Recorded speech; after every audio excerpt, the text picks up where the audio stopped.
काम मार्गी लावलं। तुम्ही मला सांगितलं माहूरला आपला घाट बांधायचा आहे, मंत्री असता ताबडतोब 3-3.5 कोटी रुपये उपलब्ध करून दिले आणि चांगलं काम तुमच्या आशीर्वादाने आणि तुमच्या आदेशान्वये त्या ठिकाणी होऊ शकलं।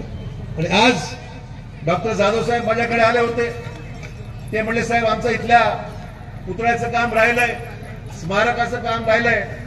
मी त्यांना सांगितलं तुम्ही या माझ्याकडे, आपण एक मीटिंग घेतली भोकर नांदेडला आणि मध्यंतरी कोर्टाची काय प्रश्न होती, विनोदला म्हणलं बाबा तू आता नवीन वकील झालाय, दाखव तुझी वकील काय दाखव मला। विनोदला बोलून घेतलं, बैठक घेतली। बैठकीमध्ये त्यांनी सांगितलं साहेब कोर्टाची फारशी अडचण नाही आहे, परंतु या सगळ्या गोष्टीला काही पद्धतीने आपल्याला पुढे नेण्याकरता कोणीतरी कोर्टात गेलं होतं, कोर्टाची स्थगिती नाहीये, पण किमान कोर्टाने नजरेस या गोष्टी आणून द्याव्या लागतील की आम्हाला हे काम करायचंय आणि म्हणून त्या कामात